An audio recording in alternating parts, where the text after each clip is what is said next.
Boa noite, sejam muito bem-vindos ao canal Professor Ricardo Felício. Hoje é a nossa primeira live, né, com 100 mil inscritos, mas infelizmente não é para passar uma boa notícia, porque tem um projeto de lei que está sendo aí avaliado, do qual ele pretende simplesmente exterminar com a indústria dos motores a diesel e a gasolina no Brasil.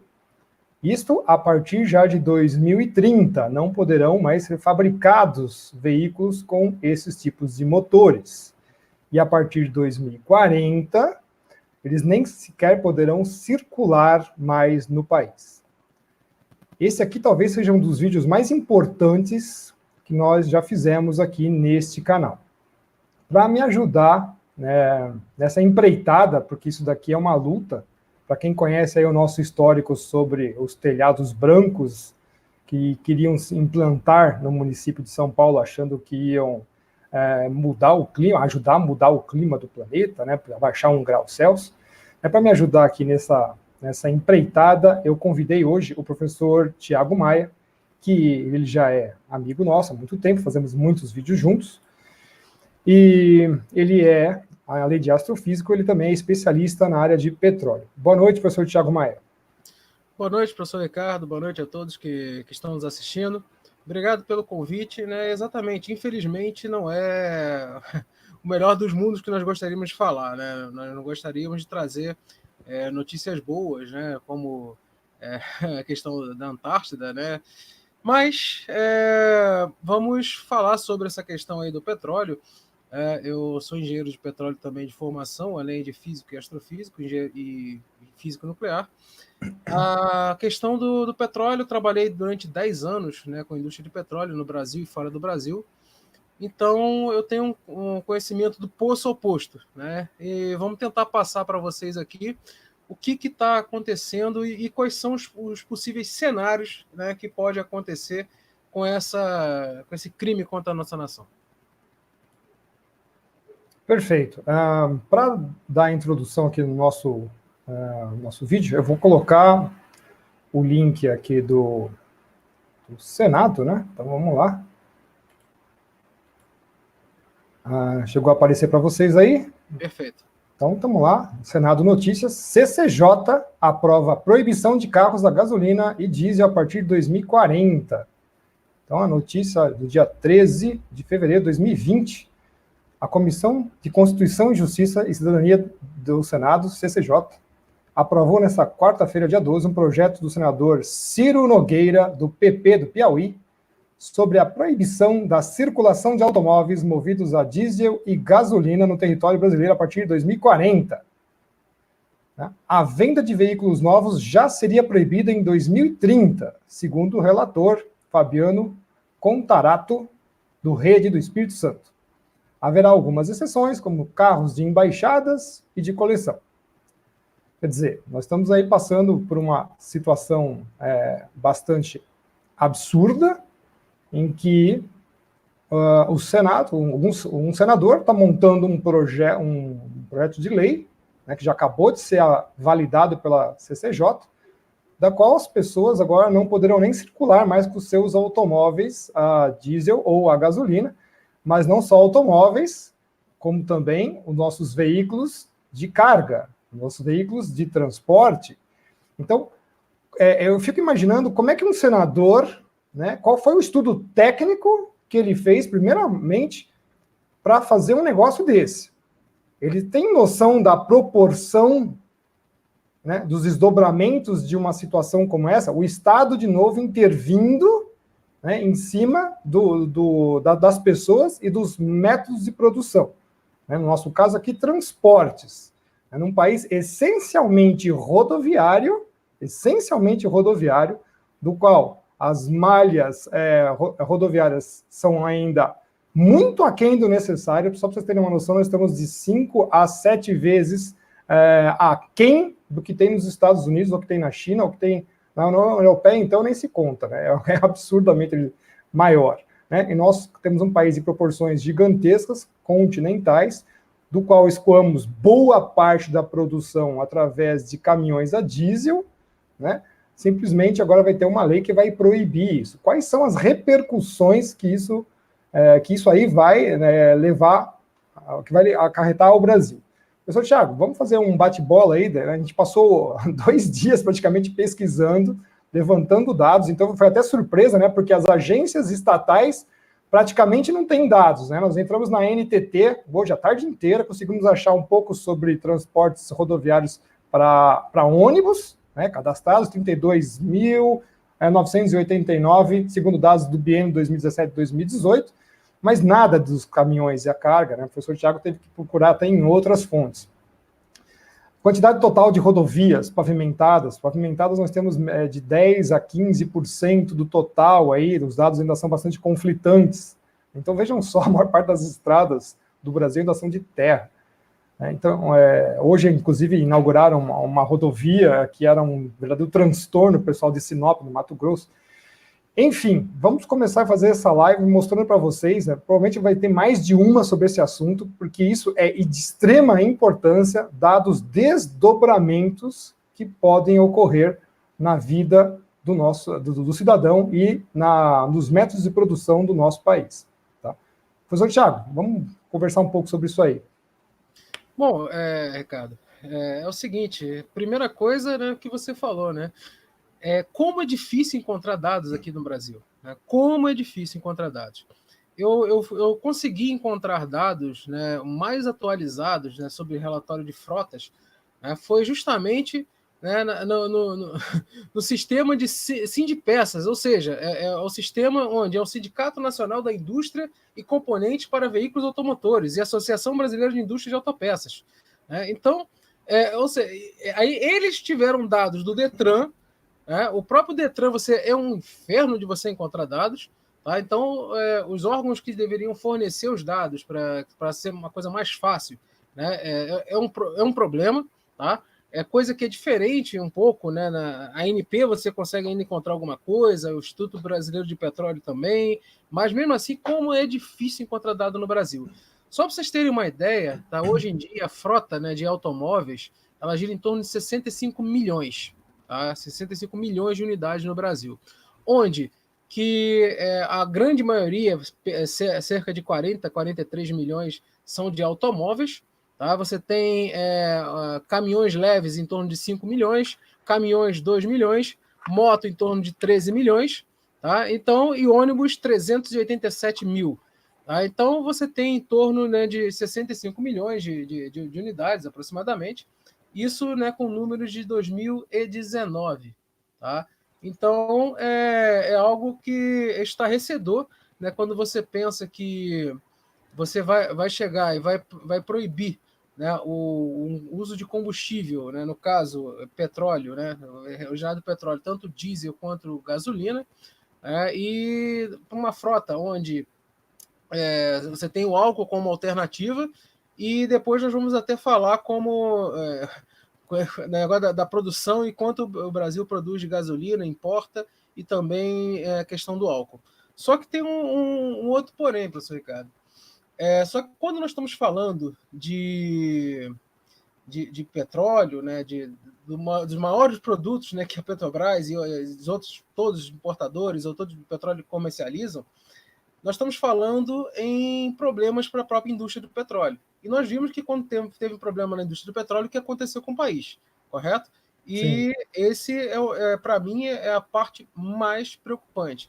Porque uma coisa, eles falam também que em 2030, 50% dos automóveis serão elétricos. Né? Não sei, pode até ser, tá? Mas o que me deixa extremamente estarrecido é o seguinte, que quando você obriga por lei, né, você não tem mais direito de ter um carro a diesel, você não tem mais direito de ter um carro a gasolina, você não tem mais direito de ter um carro flex, você não tem mais direito de ter um carro elétrico, se você quiser. Você vai ser imposto a ter alguma coisa. Então, aí, nesse ponto, né, parafraseando lá Star Wars, né, aquela lá do Imperador Palpatine, né, então quando ele fala, né, que vai transformar a República no Império Galáctico, a democracia morre com palmas, né? E foi o que aconteceu na CCJ, né? Todo mundo aprovou, então o nosso direito de ter o nosso tipo de combustível que usar, o nosso tipo de automóvel que quiser, né, acabou com palmas. Pois isso é verdade. O tal do efeito Palpatine, que a gente sempre brinca aqui em todas as nossas apresentações, né? Não só essa do final da democracia, mas como pela segurança, etc. e tal. Nesse caso, obviamente, com o discurso esfarrapado de mudanças climáticas, né, de tirar CO2 da atmosfera e tudo mais, mas aí a consequência de tudo isso é terrível. Primeiro que quem falou que o mercado consegue em 10 anos mudar toda a sua matriz energética. Então, obviamente, isso vai congelar e vai destruir o país. Vejam, entendam isso, gente. Um país que é pobre, que ainda está muito aquém de todas as suas necessidades de infraestrutura. Você quebrar a célula máter de transporte, você está destruindo, você está condenando esse país. Tá? Então, isso aqui, para mim, é sabotagem política em primeiro plano. Não tem como não categorizar isso dessa forma. O professor Thiago preparou uma apresentação rápida para nós aqui sobre os desdobramentos na indústria do petróleo. E a partir depois dessa apresentação, nós vamos montar alguns cenários, nós vamos falar sobre algumas coisas no tocante a, primeiro, quais são os reflexos de você tirar toda a indústria automobilística, mudar totalmente a indústria automobilística, trocar parques industriais, quem vai financiar isso, quanto isso vai custar para o povo brasileiro, a ausência, problemas ambientais, porque você vai ter que substituir gasolina, de quem você vai importar, quer dizer, qual é o custo disso no final das contas. E vocês vão perceber que, de fato, é uma armadilha mortal para o nosso país. Né? Podemos até pensar, né, nesses leilões da Bacia de Campos e de Santos, que não conseguiram fazer exatamente tudo o que eles queriam, né, que é tomar o nosso petróleo. Isso aqui não tem nenhum discurso de viés ideológico, não. É de geoestratégia. Então, parece que alguém aqui de dentro está trabalhando para que a gente não use o nosso petróleo definitivamente, a gente venda ele a preço de banana para o exterior. Tá? Então, notem a importância da apresentação que o professor Thiago preparou hoje com dados e quais eram as perspectivas, né, que ele colocou lá de melhoria, de desenvolvimento e de ganhos financeiros com o uso do petróleo e como a gente pode perder isso daí. Professor Thiago, eu vou passar aqui para a sua tela, então você vai ficar no controle aí, ok? Perfeito. Eu acho que tá bom assim, né? Tá ótimo. Bom, a primeira capa, né, já diz o que é, né? Porque se isso aí realmente for aprovado, foi aprovado no CCJ, né?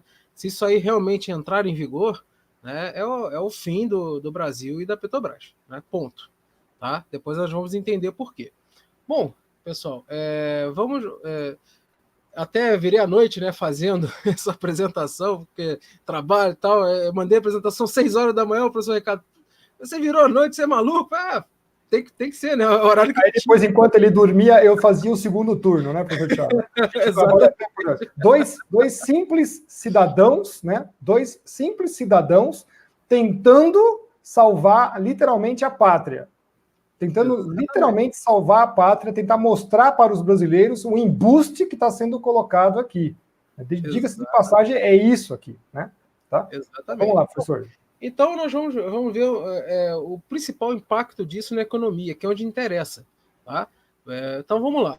Primeira coisa, né? De cara, a gente já viu o seguinte, né? A ANP, a indústria do petróleo, começa a se consolidar no Brasil em 2020. Ou seja, né, a indústria do petróleo ela sofreu durante uns 2, 3 anos atrás, né, desde 2015, né, que ela vem sofrendo vários baques, e quando ela começa a respirar, começa a tentar se reerguer, né, entra a CCJ querendo, né, ajudar, para não falar outro contrário. Né? Bom, vamos entender o seguinte, que primeira coisa, o petróleo, pessoal, ele é fonte, a gente só pensa no petróleo o quê? Como GLP, gasolina, combustível e tal, mas só que ele é fonte para mais de 6 mil produtos, tá? Não só para queimar, a parte de querosene de aviação, iluminar, tal, gás natural, tá? Isso aqui todo mundo pensa que está mais no nosso dia a dia. Agora, quando nós pensamos na nafta, que faz, né, pneus, os plásticos todos, né, outras coisas aqui, até mesmo os painéis solares precisam de petróleo, Tá? Então você tem máquinas, amônia para fertilizante vem do petróleo, solventes, asfalto, olha, são uma infinidade, são mais de 6 mil produtos, tá? Que o petróleo ele simplesmente é capaz de produzir. Bom, vamos agora um pouco dos dados, né, de produção offshore do Brasil. O Brasil atualmente ele tem 155 plataformas de petróleo espalhadas pela toda a costa do Brasil. Tá? Então, as maiores concentrações são na Bacia de Campos, tá? E na Bacia de Santos, onde 69 delas são para águas profundas. E a maioria dessas plataformas estão na Bacia de Campos, tá? De águas profundas. Dessas 69, 61 são operadas pela Petrobras. Então, só para vocês terem uma ideia do tamanho dessa empresa, do potencial que ela tem. Né? Esses dados eles vêm, né, do Centro Brasileiro de Infraestrutura. Tá? Então, vamos lá. A indústria do petróleo, o que tem em torno dela que as pessoas nem imaginam? Tá? Bom, primeira coisa, metalurgia. Que se é uma metalurgia desenvolvida, você não consegue fazer produção de petróleo. Tá? Siderurgia, mesma coisa. Você tem que ter um aço de alta qualidade para poder também fazer qualquer coisa relacionada ao petróleo. Então, meus amigos, ou seja, se tiver qualquer problema na indústria mãe, na indústria do petróleo, você já afeta essas duas indústrias. Estaleiros, o Brasil tentou voltar à sua indústria naval. A indústria naval do Brasil teve um baque já com a indústria do petróleo, mas ainda está sobrevivendo. Então, se tiver um baque maior ainda, a própria indústria naval terá problema. Indústria de serviços. Gente, serviços é uma das coisas que mais acontece na indústria de petróleo. Vocês não têm noção da quantidade de serviços, né, desse setor que demanda do petróleo e gás. Uma coisa que ninguém pensa, aviação civil. Tá? Só na Bacia de Campos existem mais de 30 mil voos para plataformas. Transportam milhares de pessoas. Tá? Então, hotelaria. Hotelaria, sim. Por quê? Porque normalmente quem embarca, ou então faz chamado turismo de negócios, precisa de hotel para poder esperar voo, poder fazer seus negócios e tal. Então, por exemplo, uma cidade aqui no Rio de Janeiro, né, onde fica o Comperge, né, onde deveria estar operando o Comperge, chamada Itaboraí, essa cidade, ela montou uma rede hoteleira fantástica e faliu, tá? Quando a indústria do petróleo faliu. E se eu ficar falando aqui de vários tipos de indústria, não ia faltar tracinho aí. Então, nós temos indústria têxtil porque existem uniformes especiais para a indústria do petróleo, educação, né, ou seja, cursos e faculdades, existem cursos especiais, alimentícia, porque plataforma você já leva o alimento muitas vezes pronto para lá, você tem que fazer um armazenamento diferente. Segurança patrimonial, logística de transporte, logística de armazenagem, tecnologia da informação. Hoje em dia, muito da produção do petróleo é feita por softwares, portos, mineração porque afeta a metalurgia, a siderurgia, e mineração necessita muito de diesel. Mobiliário, uma indústria que você não consegue chegar numa plataforma sem conseguir sentar num estaleiro e tal. Construção civil também e muitos outros. Tá? Você pode ver o seguinte, que a indústria do petróleo ela pode levar à ruína uma cidade, como aconteceu várias cidades no Rio Grande do Sul, no Brasil, até mesmo no Rio de Janeiro e outros lugares. Ok? Bom, abastecimento em números. Isso aí é o dado lá do Boletim Gerencial da ANP. Tá? De 2019 é o mais recente. Só vamos entender essa parte da indústria de abastecimento, tá? Que é um outro ramo, é o chamado downstream, né? Porque o primeiro ramo de perfuração e produção é chamado upstream, aí isso aí é chamado downstream, que é o final do segmento, é onde nós vemos, tá? Que ninguém aqui que não participa de uma parte simplesmente de produção, você não vê a produção numa plataforma, você vê um posto e você vê um distribuidor. Então vamos lá. Distribuidores, tá, de combustíveis líquidos são 156. Tá? Isso daqui gera o quê? Emprego. Tá? Revendedores são somente 40 mil. Tá? 40 mil de varejistas, ou seja, de combustíveis, de postos de combustíveis. Tá? Então, se cada posto empregar 10 pessoas, você já tem noção de quanto, né, emprego pode estar ameaçado. Tá? Então, nós temos o quê? Os fornecedores, refinarias de petróleo, usinas, tal, ou seja, é um mundo. A indústria do petróleo é um mundo. Tá? Então, qualquer coisa que afete essa indústria, você tem um efeito cascata, tá? Com outras indústrias. Professor, cada hora que você quiser fazer alguma intervenção, só falar, tá? Não, tá tudo tranquilo. Estamos acompanhando e eu estou fazendo as anotações para depois a gente poder discutir, tá? Então vamos Perfeito. passar para o nosso público primeiro, para eles entenderem esses meandros que ficam aí, vamos dizer assim, escondidos, né, da indústria do petróleo e quanto que ela gera de empregos, riqueza e etc. para o nosso país. Tudo bem? Perfeito, perfeito. Bom, a fonte de dados agora, né, é do IBP, né, Instituto Brasileiro de Petróleo, né, que o petróleo é um grande propulsor, né, ele impacto do setor do petróleo e gás na geração de negócios e pesquisa e desenvolvimento. 52 mil empresas estão na cadeia do setor de petróleo e gás, entre operadoras, fornecedores e comércio. Investem 10 bilhões de reais, investiram 10 bilhões de reais no setor de pesquisa e desenvolvimento nos últimos 10 anos, tá? Somente nessa área. Aí depois, né, o número aumenta. A indústria do petróleo é uma indústria de números astronômicos, né? Onde que você tem, né, 300 milhões, 340 milhões investido, né, a perfuração de um poço do pré-sal. Estou falando de um poço, tá? 8 bilhões, né, de investimento, que é uma plataforma capaz de extrair 150 mil barris por dia. A produção do Brasil já está em torno de 2 milhões e pouco de barris por dia. 8 bilhões de investimento em uma refinaria com capacidade de 200 mil barris por dia. Então, aqui, um projeto do pré-sal, né, ou seja, um projeto de 150 mil barris por dia, uma unidade de produção que vai produzir durante 27 anos. Tá? Então, isso daqui vai gerar em imposto uma produção só, 120 bilhões de reais, tá? Durante os 27 anos. Parece pouco, 120 bilhões em 27 anos? Não, meus amigos, não é pouco não. Tá? Por quê? Porque nós estamos falando somente de uma unidade de produção. Tá? A Petrobras, vamos lembrar que no Brasil existem 155 plataformas offshore. Nós não estamos falando das onshore. Bom, quer dizer, offshore é no mar ou onshore é na terra, tá, pessoal? Efeito cascata. Né? As empresas envolvidas na cadeia despendem milhões de gastos com o pessoal. Então, são 52.682 empresas que gastaram 67 bilhões, né, em salários. Isso aqui, a fonte mais recente que tinha era 2016. Então, ou seja, pessoal, 67 bilhões de salários no ano. Isso é muita coisa. Tá? Então, o petróleo ele está em primeiro lugar. O que é a posição do petróleo dentro do setor industrial na arrecadação de impostos federais.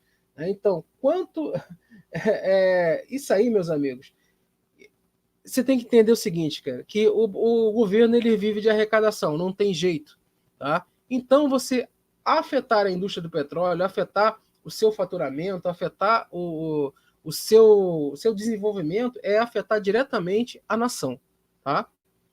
Bom, só para vocês terem um histórico também, só em tributos, tá? O governo recebeu em 2017 136 bilhões, tá? Só em tributos. Royalties e participações, 30 bilhões. Tá? Então são 166 bilhões que foram recebidos em 2017 só pelo governo. Ok? Então é o seguinte. Assim, 225 bilhões de dólares é quanto o setor de petróleo e gás no Brasil pode gastar e gerar investimentos nos próximos 8 anos. Ou seja, pense bem, você está querendo investir no Brasil, tá? Já em 2019, 2020, você quis investir no Brasil, mas, de repente, uma perspectiva para 2030, olha, vai acabar gasolina, vai acabar diesel, tá? Você não vai poder mais rodar, ou seja, simplesmente a produção, se continuar, vai cair muito, muito, muito. E você bota um dinheiro para investir durante 27 anos numa plataforma. Você vai investir esse dinheiro? Eu não investiria. Tá? Então, 182 bilhões de dólares em participação governamental pode ser arrecadados em 8 anos. Tá? 182 bilhões de dólares. 10 milhões, né, de crianças poderiam ser mantidas em séries iniciais com esse dinheiro arrecadado. Tá? Então, só para vocês terem uma ideia, esse cenário aqui, tá, de cenário onde é o pessimista, né, e um potencial, né, acalmaria, o cenário ficaria praticamente até 2026, né, manteria em torno de 3 milhões de barris por dia. E poderia chegar a praticamente dobrar a produção. Tá? Então, meus amigos, nós temos potencial, mas o problema é o quê? É não ter ajuda, né, necessária. Esse daí eu pergunto a vocês, será que eles vão deixar, né, a evolução da própria atividade petroleira, onde que, nesse caso, 2030, 2040, exatamente onde querem acabar com isso tudo, tá? 2030 a 2040, é o período de tempo que deve se abrir uma janela de oportunidade global com um pico de demanda no valor do petróleo. Ou seja, é aproximadamente 10 anos o tempo que nós temos, né, para poder arrecadar mais investimentos, arrecadar mais lucro para o governo, arrecadar mais lucro para as empresas e gerar mais empregos. Porque não pensem vocês que gerar lucro para a empresa, tá? A empresa, ela para gerar lucro, ela tem que crescer também. E crescendo somente contratando mão de obra. Lembrando que é sempre efeito cascata, né, professor Thiago? Isso daí nós estamos falando da parte mais básica, que depois vai indo para todos os outros setores. Né? Exatamente. Isso aí é somente a indústria do petróleo. Né? Somente a indústria do petróleo. Tá? Bom, aqui nós podemos ver um gráfico também da FGV, onde eles fazem um cenário pessimista, mas só que nenhum cenário baixo de 3 milhões de barris, tá, até 2040. E o engraçado é que eles fizeram todo o cenário até 2040 e o próprio governo tá querendo ir contra. Né? Demanda de gás natural, por quê? Não adianta você somente... quando você retira o petróleo, você retira gasolina, diesel, óleo combustível, asfalto, gás natural, etc. E tal. Então, para você investir num setor, tá, você tem que investir em tudo. Então, até a demanda por gás vai aumentar e diminuir a importação. Agora, apuração de royalties. Isso daqui, tá, que o governo tem que tomar muito cuidado. Porque imagina você simplesmente baixar a sua produção, porque não vai ter demanda, porque simplesmente as maiores demandas, os maiores produtos que nós vamos mostrar depois são o diesel e a gasolina, tá? E você vai perder a arrecadação. Perdendo a arrecadação, meus amigos, o governo perde o quê? Investimento. Ele perde poder de investir em outros setores, como educação, saúde e tal, até o próprio desenvolvimento da nação. Tá? Então, professor Ricardo, tem gente que pensa que somente o etanol vai eu já anotei aqui para a gente discutir isso, né? Vamos passar vamos engarrafar pum de vaca também, né, professor Thiago? Né? Para quebrar um pouquinho aqui, né? Para colocar nos automóveis. Exatamente. Não, e aí o que acontece, né? Outra coisa, a previsão de comercialização. 2030, olha lá, hoje nós temos o quê? 3,2, 0,6, 3, vamos subir até o quê? 71 bilhões de arrecadação de comercialização do lucro, né, do próprio óleo bruto, do petróleo. Gente, é um absurdo essa indústria. Tá? Aí, empregos. Tá? O Brasil hoje, ele tem, né, somente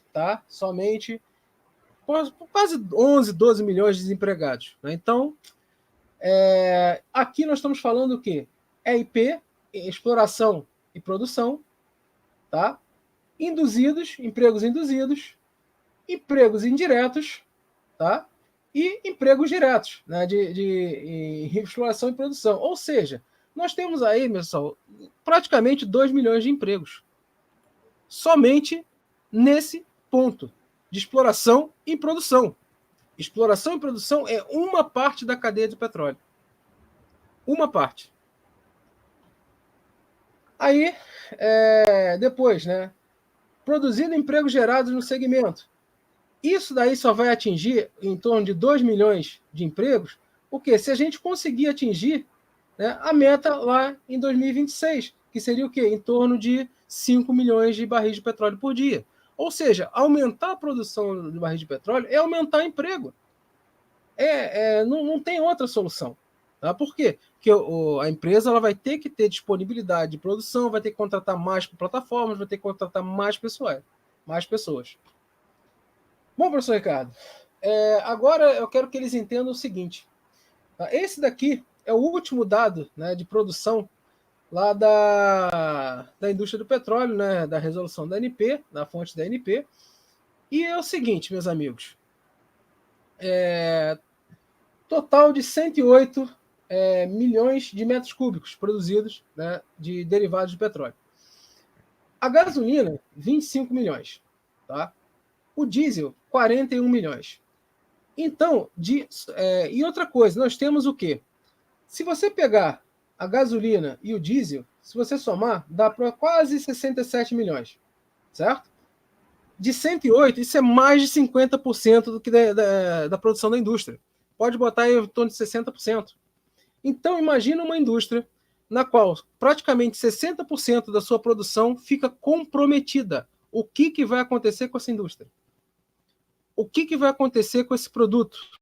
Onde também nós temos o quê? A importação de diesel e de gasolina. 4 milhões de metros cúbicos de gasolina são importados. 8,8 milhões de metros cúbicos de diesel são importados. Tá? Então, isso daí, pessoal, é um grande risco para a nossa nação. Por quê? Aqui a produção de etanol brasileiro, tá? Bateu 35 milhões, que foi o recorde. Excelente, tem que produzir mesmo. Mas aí nós vamos discutir depois, professor Ricardo, a questão do que o etanol ele é feito, principalmente no Brasil, da cana. A cana é um produto agrário. Precisa de quê? Precisa de espaço, terra. Então, hoje, conversando com o Mário, né, o Mário Fontes, engenheiro florestal, nosso amigo, ele falou justamente, olha a produção de etanol em janeiro, fevereiro, março e dezembro, que cai vertiginosamente. Por quê?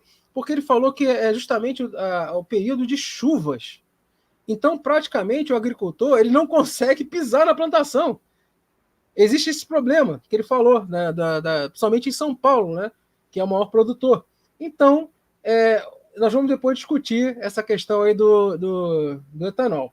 E outra coisa, né, praticamente teria quase que dobrar a produção de etanol para ter a mesma produção, para ter o mesmo consumo de gasolina, tá? A mesma produção de gasolina. Agora, quando você entra no biodiesel, né, que isso aí também estaria liberado, o B100, né, que é o biodiesel. Depois, quando a gente for comentando sobre isso, eu falo do biodiesel, né, dos seus benefícios, né, entre aspas, né, que não tem nenhum, é uma porcaria esse negócio. A produção de biodiesel, né, tem o que aqui? 5,8. Vamos dar uma coisa legal para ele. 6 milhões de metros cúbicos. Tá? Aí quando nós vamos ver a produção de diesel, 41, quase 42. E se colocar a importação, 49, 50, né, praticamente. Então, professor Ricardo, você teria que, se o biodiesel fosse solução, você teria que aumentar em 7 vezes, tá, a produção, um pouco mais de 7 vezes a produção, para poder atingir a demanda nacional.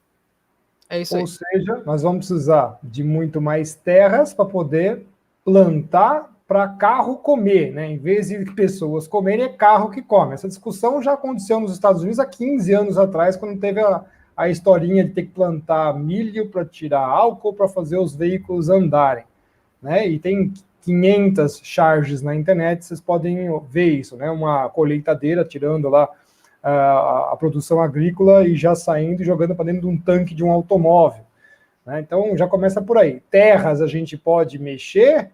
O que vocês acham que vai acontecer? Toda a turma dos ambientalistas já vão cair de pau em cima, né? E quando eles fizerem isso, o que acontece? A gente não pode produzir. Se você não pode produzir, começa já a perder tempo de plantio, perde aquela safra, pronto, já não tem a produção. Aí, ou você importa, isso significa sair divisas do país para comprar combustível, né? Porque vai ter que só motor a álcool, tá? Parece que o projeto vai falar que é flex, etc. e tal, que o rendimento é muito mais baixo, né? Mas você vai ter que importar e vai ter que gastar divisas do país. E ao invés de a gente conseguir, nós vamos ter que gastar de um negócio que é um produto que nós realmente já temos aqui.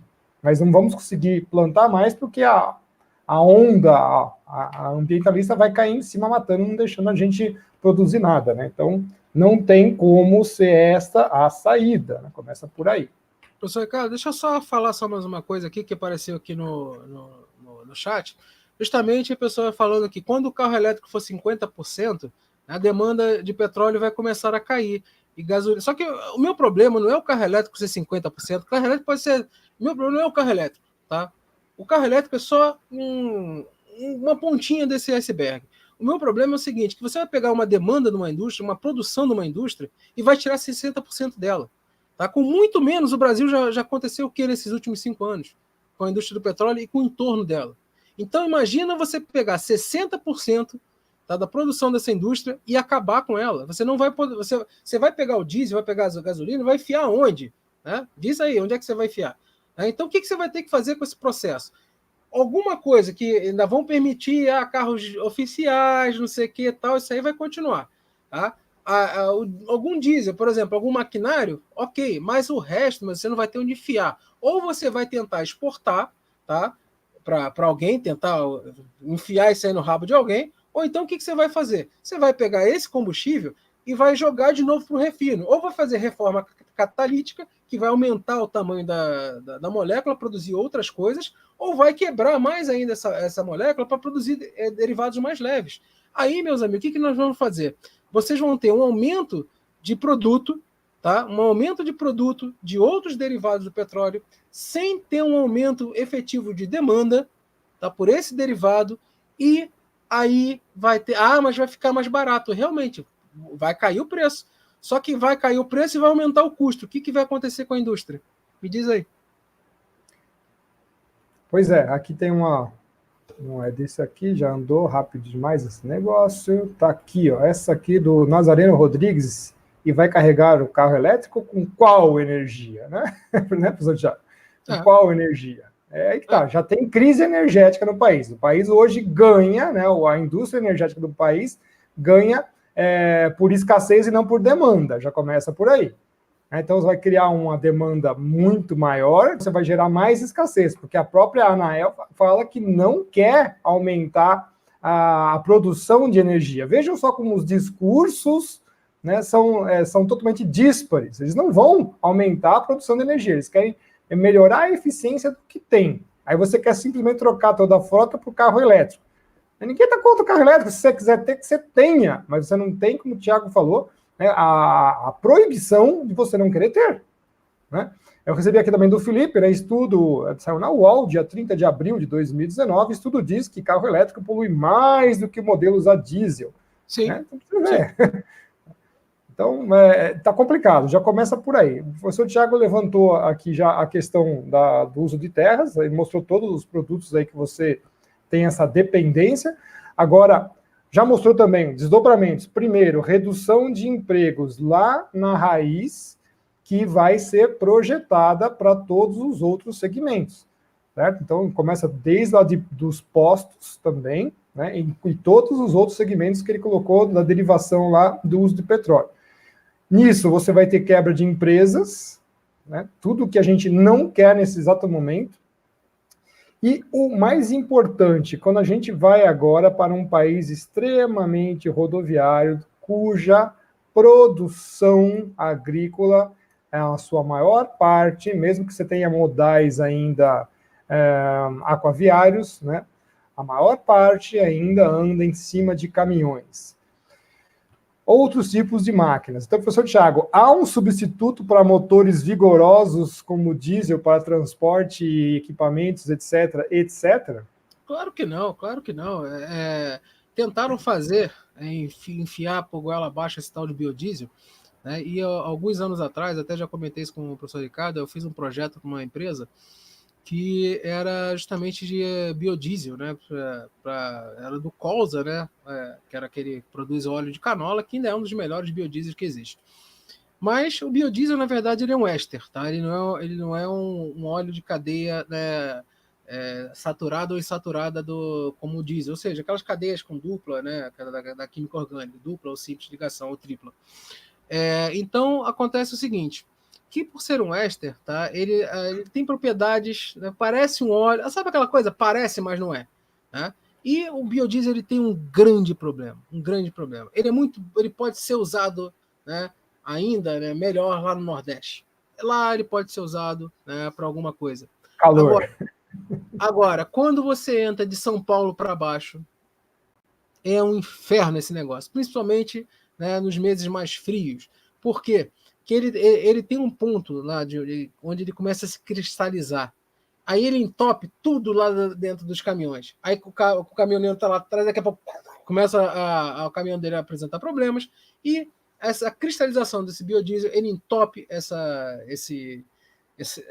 realmente eu não conheço o nome do motor, mas ele vai entupir essa transmissão do diesel, essa injeção do diesel, e terá grandes problemas para o caminhoneiro. Mas acontece o seguinte, meus amigos, aí você tem que colocar o quê? Anticongelante. Você tem que colocar anticongelante, que é um aditivo. Você coloca, chega um momento que esse troço satura e você vai colocar e vai continuar cristalizando. Ou seja, o tal do B100 é uma porcaria. Você quer produzir biodiesel? Produz, mas faça um motor preparado para isso. Não queira botar um motor que é preparado para o diesel, tá? Para colocar o biodiesel. Isso aí é a famosa maquiagem, né? É o famoso puxadinho, né? Que fazem. Por quê? Porque o motor não está preparado para isso, tá? Então, meus amigos, é um problema sim, tá? Quer produzir biodiesel? Produza, nunca fui contra, pode produzir o que for. Mas não meta isso goela abaixo de quem não quiser usar, ainda sabendo desses problemas que ele tem. O interessante dessa lei também é importante ressaltar para todos que quando chegar no ano de 2040, então todos os veículos que ainda lá existirem serão simplesmente aviltados pelo Estado. O Estado não vai mais permitir que você tenha esse veículo em circulação, mas ele continua recolhendo impostos, tudo isso aí. A gente não sabe como é que vai ser esse desdobramento dessa lei. Mas vejam só, né, isso é muito importante. Já começa o aviltamento desde o princípio de que essa lei será ou não aprovada, se ela for aprovada, porque a depreciação desses veículos já começa muito mais cedo do que deveria. Esse é o primeiro ponto. Segundo, transporte de cargas, podem esquecer. Né? As rodovias sem caminhões a diesel, você não vai conter, como escoar a produção. Não dá para correr em 10 anos e fazer todas as mudanças necessárias. Por favor, professor Thiago. Eu lembrei aqui de um ponto que nós discutimos lá na Petrobras, com relação ao biodiesel, o subproduto, né, que é a glicerina. Sim, a glicerina. Então, ainda tem mais essa. Se você pegar e aumentar 7 vezes a produção de biodiesel, você não vai ter onde enfiar a glicerina, você vai ter um outro problema. Tem um outro problema ambiental aí para fazer. Aí, então vai ter que enfiar isso no mercado para vender? Então, a indústria, o preço vai baratear, tá? E o que vai acontecer? Outra coisa, a indústria vai apresentar alguns problemas. É efeito cascata, gente. Não tem jeito. Mesmo porque, né, recebi uma pergunta aqui de Edu Kovacsky, se nós temos reservas de cobre no mundo para fazer toda a troca de veículos, etc. e tal. Eu nem sequer me preocuparia tanto com o cobre, mas esses motores, eles levam uma quantidade colossal de outros materiais, né, não só isso, quanto as baterias. Agora, uma coisa é certa, senhores, vocês fiquem bem atentos. Não é porque vai mudar a matriz energética que a turminha simpática dos ambientalistas vai ficar feliz. No dia seguinte, eles já vão arrumar um problema. O que eu estou querendo dizer para os senhores é isso. Se num estalar de dedos agora, toda a frota do mundo se transformasse em carros elétricos, vocês podem ter certeza que amanhã eles já estariam arrumando um problema com baterias, descarte, etc., revisões, certificações, e continua aquela maracutaia, aquela máfia de dinheiro, né, sendo extorquido do cidadão. Aqui no Brasil, a gente sabe muito bem disso, que a gente viu aí as vistorias veiculares e que isso aí desdobrou. Para quem tiver alguma curiosidade, nós fizemos um artigo científico disso lá em 2008, e a gente viu quanto essas empresas arrecadavam por ano, né? Na verdade, tiravam esse dinheiro do cidadão, aviltando o seu bem, porque não é facultativo o licenciamento do automóvel, é um documento obrigatório. E uma empresa particular, ela proibia você de tirar esse documento, porque não passou pela sua vistoria. Então, isso realmente é um aviltamento do seu bem. Não tem outra palavra a não ser usar essa daí. Agora, os desdobramentos econômicos, que eu falo que é a destruição do Brasil, a gente está deixando bem claro aqui para os senhores. A partir do momento que um país agrícola como o nosso, que tem a maior parte da sua produção sendo transportada por veículos a diesel, isso significa a ruína do país se uma lei dessa entrar em vigor definitivamente. Então, isso aqui fica um alerta para o Senado, para a Câmara dos Deputados, né, e para o Executivo do nosso país, de não tocar essa empreitada para frente. Porque isso, definitivamente, isso aí é a ruína do nosso país. Isso não pode acontecer. Tá?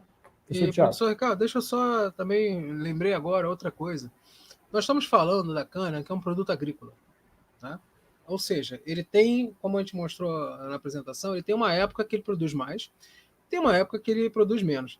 Imagina, professor Ricardo, né, se, por exemplo, acontece uma praga, né, já que eles reclamam tanto dos defensivos agrícolas também, né, acontece alguma coisa, um ano choveu mais, o outro ano choveu menos, Exato. E afeta a produção. Então, o que acontece? Vai afetar a produção e nós vamos ter menos produção de álcool e o que vai acontecer? O que vai acontecer? Vai faltar combustível no Brasil? Vai virar aquele pró-álcool, lembra aquele lá na década de 70? Não, e nós tivemos um problema também, quando já aconteceu isso na história do Brasil, quando não teve produção de álcool e nós tivemos que fazer importação emergencial, quer dizer, você tem que sair caçando o etanol no mundo para poder manter os veículos a álcool aqui no Brasil funcionando. Já aconteceu isso. Agora, você imagina isso, então, na escala nacional, de não ter, só ter veículos que queimem álcool, né, e você ter que, num piscar de olhos, ter que importar quantidades colossais de combustível, porque a nossa produção em um dado ano não foi suficiente. Né? É assustador um negócio desse, chega a ser assustador. O petróleo é energia garantida, como a gente fala, petróleo, gás, energia nuclear, são energias firmes, garantidas. Painel solar não é, energia eólica não é, biomassa também não é, tá? Aliás, a biomassa, ela é uma energia que depende de petróleo também, por isso que ela é muito mais cara, certo? Então você já está quebrando outros segmentos da própria produção de energia. Então ficamos aí, assim, assustados com o despreparo técnico, né, de simplesmente, através de uma caneta, se escrever um tipo de lei dessa, que inclusive passa na Comissão de Constituição e Justiça. Quer dizer, a Constituição, então, ela está autorizando que o seu bem seja aviltado mesmo pelo Estado. E quer ver mais um outro ponto, pessoal e professor Ricardo? O álcool, né, o etanol, um dos grandes problemas, né, até que eles falam do petróleo, do diesel e tal, é durante a queima, né, que ele vai poluir. Perfeito, ele polui sim, mas o CO2 não é poluente. Uma das coisas que o álcool, o etanol, ele vai produzir, tá, é um negócio chamado, é um éster, por causa da queima incompleta dele, chamado metoxetano e etoxetano. Tá? Vocês podem procurar esses nomes, metoximetano e etoxetano. Essa queima incompleta, sabe aquele quando você liga o carro a álcool, vê aquele cheirinho, e você fala, que cheirinho gostoso do carro a álcool? Aquilo ali, aquilo ali é um éster extremamente tóxico, tá? Então, essa produção, então fala assim, não, mas o álcool é ecológico porque produz menos CO2. Ótimo, vai produzir menos CO2, mas vai produzir um éster, né, que é tóxico. Muito bom, né? Muito bom. Então, gente, o que tem que fazer? Você não tem que proibir isso por causa de poluição. Tá? Você tem que fazer o quê? Melhorar os motores, a eficiência dos motores e, principalmente, melhorar a filtragem. Que se você melhorar a filtragem, aquele particulado, né, que são que é muito pior que tudo que nós estamos falando isso. Tá? Aqueles gases realmente que são problemas, principalmente quando a Petrobras baixou o teor de enxofre. Isso foi muito bom. Tá? Muito bom. Por quê? Porque o enxofre realmente é um poluente. Agora, se você melhorar essa filtragem, tá? Você vai cada vez produzir menos esse produto e melhorar a eficiência dos motores. Porque quanto mais você melhora a eficiência dos motores, melhor é a queima. Melhor a queima de combustível, né? No caso orgânico, o que vai ser? Qual é o final dele? CO2 e água, que não são problemas.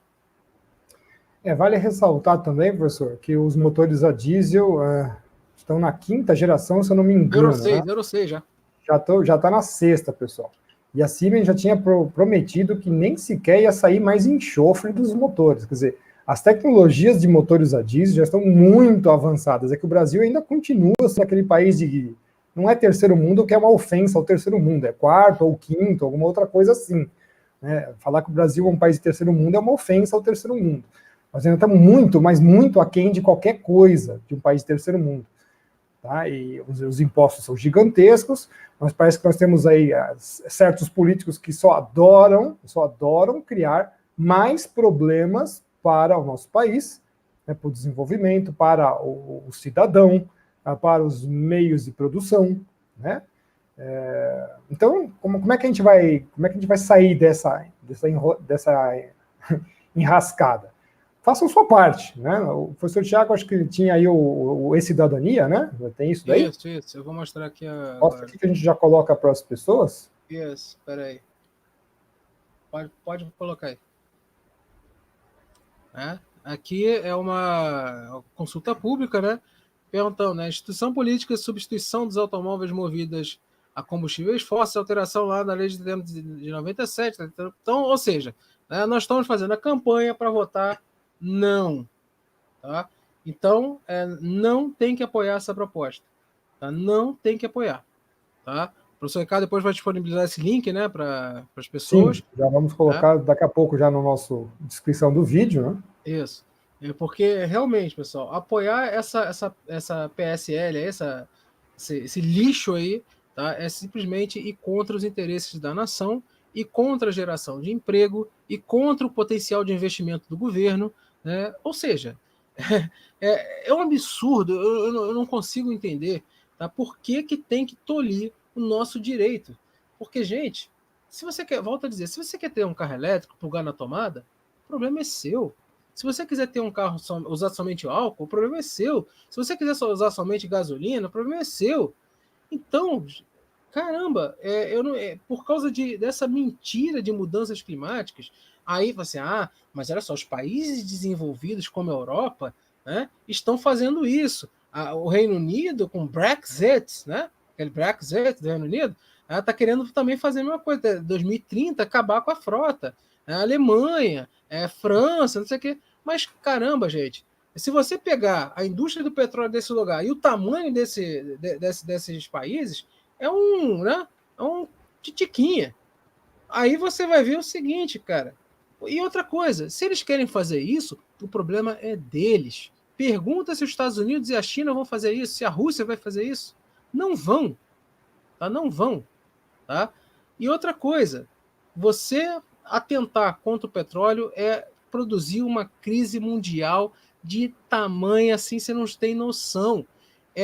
Principalmente se implementar essa agenda anti-petróleo, tá? Eu sinto dizer que alimentos terá uma crise alimentar, terá uma crise de saúde, porque terá uma crise de abastecimento d'água. Eu estou vivendo isso no Rio de Janeiro, abastecimento d'água, tá? Porque sem petróleo você não tem alimento, você não tem saúde, você não tem água. Pensem nisso. Então, isso vai influenciar o quê? Num decréscimo maciço da população mundial. Falta de petróleo é decréscimo maciço da população mundial. É interessante, né, que o professor Tiago acabou de falar, que eles gostam de pegar essas modinhas estúpidas lá de fora e trazer aqui para dentro, né? Então já é mais um. Ontem a gente tinha falado de um pecado geográfico na nossa conversa sobre a Antártica, isso aqui é mais um outro pecado geográfico. Os lugares têm as suas geografias. Então, problema de um não é problema de outro. Portanto, solução de um também não é solução de outro. Então não adianta querer vir com essas modinhas estúpidas de país de primeiro mundo no quarto, quinto aqui. Tem que entender, a nossa realidade é diferente. Nossa realidade, a nossa geoestratégia do país ainda é bastante complicada, bastante confusa, está muito aquém de tudo que tinha que ser. Então não adianta vir com essa ideia, essa estupidez, não, porque eles estão fazendo, eu quero o raio que o parta que eles estão fazendo. A gente ainda não garantiu aqui o básico. Né? Então fica com essas modinhas elitistas de falar, tem que todo mundo ter carro elétrico, o pobrezinho então não vai poder mais andar de Fusca. Ele tem um Fusquinha lá e não vai poder mais andar. Tem má conservação. Então é o que eu falo, é sempre assim, você está sempre tolhindo o direito das pessoas, que é o que está naquela porcaria daquela agenda da ONU. Né? E o senhor Maurice Strong, que o inferno o tenha, né? O capeta jantando com ele essa noite, né? Já falava isso. Nós temos que mexer na vida das pessoas ao nível de cidadão. E tá aí, isso é um exemplo. Isso aí é um exemplo. Só que tem um desdobramento muito pior para o Brasil inteiro. E aí que eu falo, então não conseguiram levar o petróleo de um jeito, vão querer levar de outro? Nós temos que pensar também nessa possibilidade. Então, já que não vai poder usar aqui, vamos ter que vender isso de uma outra forma. Né? Eu acho que é isso, né, professor Thiago? Por enquanto, pelo menos, tinha mais alguma outra coisa importante para falar aqui, pelo menos o nosso roteiro aqui, eu estou vendo, cobrimos tudo, né? Bom, pelo que eu me lembre, realmente é isso. Mas vai surgir mais coisas, porque o que ele falou, nós fizemos isso aí em 2 dias. Né? Sim. O levantamento... Nós vamos falar mais sobre isso, não tem como, né? Eu espero que os políticos que estejam nos assistindo, ou seus assessores e tudo mais, levem isso para adiante, porque é uma armadilha que, falar bem a verdade, eu estou olhando a casca de banana lá na frente e vou dizer, ai meu Deus, ali tem uma casca de banana, vou cair, né? Sim. Não é possível. Não, eu acho muito interessante que os políticos que fizeram isso, né, primeiro, não desmerecendo nenhum estado da União, mas só que o cara que foi o autor do projeto é de um estado que não tem petróleo. Né? Então a economia do estado dele não gira em torno do petróleo. A economia do Rio de Janeiro, se não me engano, é 65% gira em torno do petróleo. Então nós teremos um estado que já não está muito bem das pernas, teremos várias cidades que vivem dos royalties do petróleo, tá?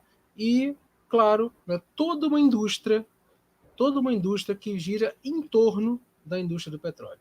Então, meus amigos, volto a repetir, nós tivemos uma crise do petróleo que provocou um desemprego, né, fenomenal no Brasil. Tá? Tivemos essa crise que provocou desemprego.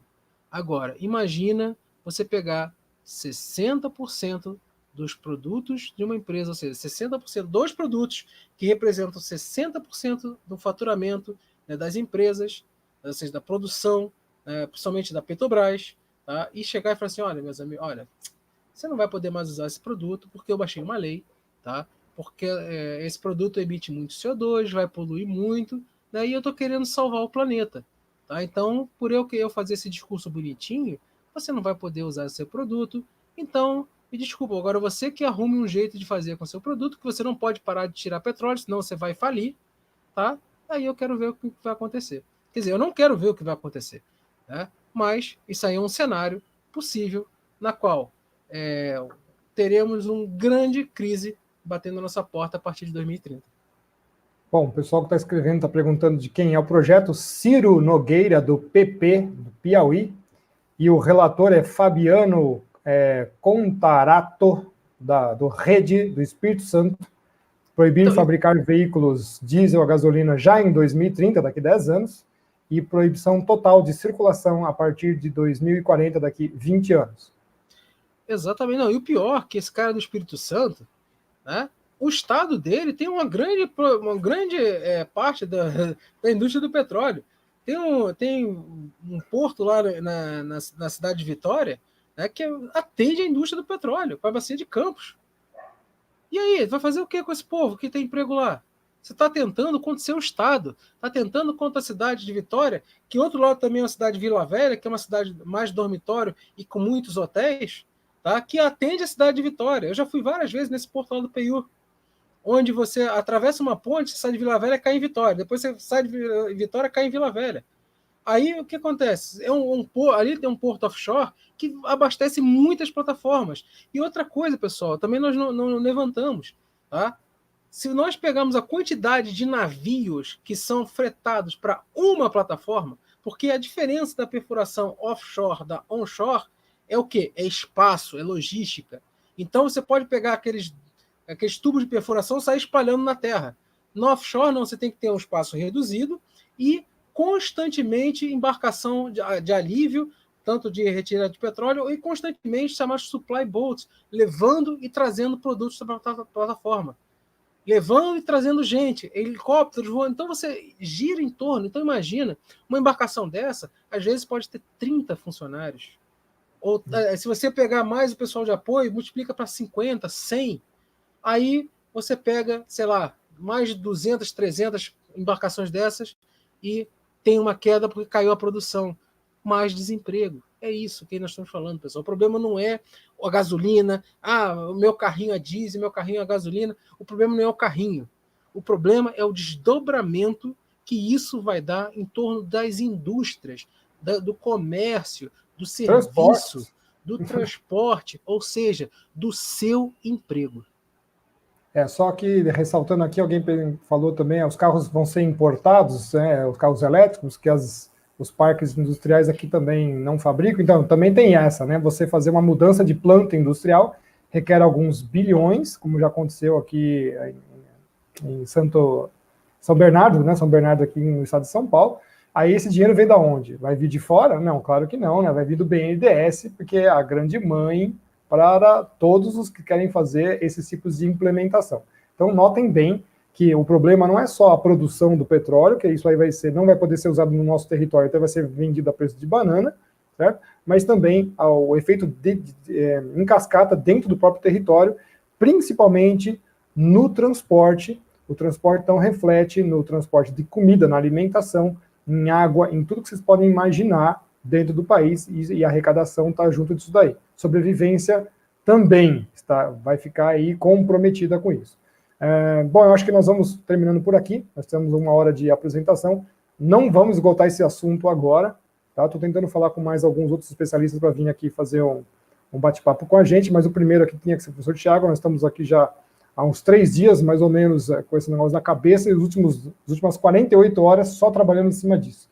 Tá? Professor Thiago, agradeço a sua participação, suas considerações, por favor. Bom, professor Ricardo, obrigado aí pelo espaço, pelo tempo, obrigado a todos que estão nos assistindo. Pessoal, peço a vocês que compartilhem esse vídeo bastante, porque realmente essa mensagem tem que chegar, tem que ser passada. Minha preocupação, volto a dizer, não é carro elétrico, apesar de ter um desdobramento do carro elétrico, depois a gente pode até falar sobre isso, mas minha preocupação é justamente empregabilidade, crescimento do país e o nosso desenvolvimento como nação. E principalmente, né, pessoal, ao a gente zelar por isso, nós estamos zelando por vocês e o pão nosso de cada dia na mesa de vocês, a comida na mesa de vocês, o emprego, a família de vocês, tá? Que isso pode estar ameaçada por falta de emprego. Quantas famílias não tiveram problemas e não se dissolveram por causa de falta de dinheiro, por causa de empregos, tá? E o Brasil hoje em dia ainda está com uma crise de desemprego, apesar de ter diminuído um pouco, mas ainda temos muitos na informalidade, ainda temos muitos, né, sem empregos, tá? E, meus amigos, infelizmente eu vou... Pessoal, tem gente pedindo, professor Ricardo, para eu liberar o material. Eu vou colocar num link para download, aí você libera o material para as pessoas, tá? Eu vou liberar sim, vou liberar. E obrigado a todos, e peço a vocês, né, que curtam lá meu canal também, né, Thiago Maia Oficial, tá aí com TH, Thiago Maia, espaço oficial, falo também de clima, o professor Ricardo está sempre lá, né, a gente fala de ciência também, clima e tal, e a gente pega essas fake news aí do aquecimento global, acaba com elas, e a próxima vai ser de novo a da Antártida. Professor Ricardo, muito obrigado. Obrigado a todos. Obrigado, professor Thiago. Eu quero agradecer a todos vocês que estiveram aqui na nossa primeira apresentação aí ao vivo, né, 100 mil inscritos, uma comemoração. Infelizmente, uma comemoração não tão legal, dada aí a circunstância da urgência na defesa do nosso país, né? Então, uma das coisas importantes foi a questão geoestratégica, que está atrás de todos esses desdobramentos, e você proibir simplesmente de ter agora motores a diesel e a gasolina a partir de 2030 fabricados, e daí a partir de 2040 nem sequer circulando. Tá? Então, nós temos aí um problema muito grave que precisa aí ser o mais rápido possível sanado, né, pelo Senado, né, sanado pelo Senado, pela Câmara dos Deputados, e quem sabe também pelo Executivo, porque isso aí não tem cabimento. Ok? Eu quero agradecer a todos que estiveram aí com a gente. Fiquem todos com Deus, uma boa noite, até a nossa próxima apresentação.